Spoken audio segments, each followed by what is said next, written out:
Good evening. Over the last week, Singaporeans have been disturbed and confused by news of the private dispute between my siblings and me. I deeply regret that this dispute has affected Singapore's reputation and Singaporeans' confidence in the government. As your Prime Minister, I apologize to you for this. And as the eldest of the siblings, it grieves me to think of the anguish that this would have caused our parents if they were still alive. I had done everything possible to avoid this state of affairs. My father left the property at 38 Oxley Road to me as part of my equal share of his estate. But my siblings were not happy about this.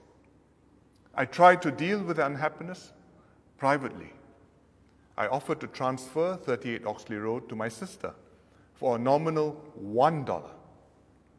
Unfortunately, that offer failed. I then sold the house to my brother at a fair market valuation and donated all of my proceeds to charity. I had hoped that this would satisfy them. There should be no reason for any further quarrel since I no longer own the house and I do not take part in any government decisions on the house. However, my siblings have decided to go out and make serious allegations publicly.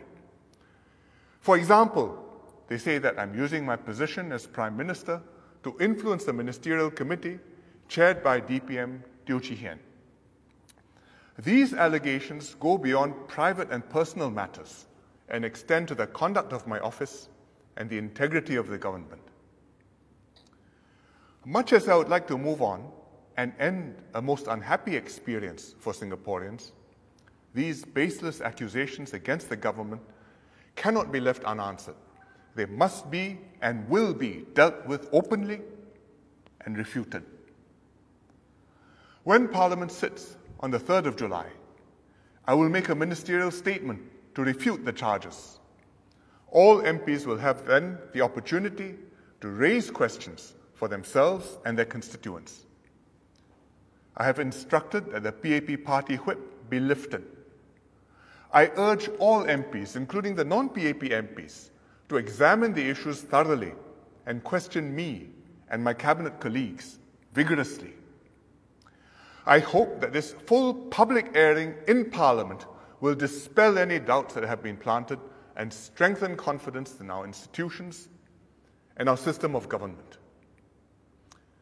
I want to assure all Singaporeans that this matter will not distract me and my cabinet colleagues from our responsibility to govern Singapore and to deal with more important national issues, including the pressing economic and security challenges we face.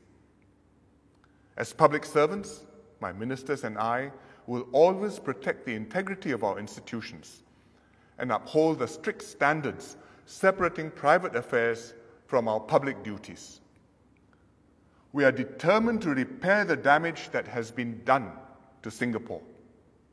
We will continue to lead our nation and serve you to the best of our ability.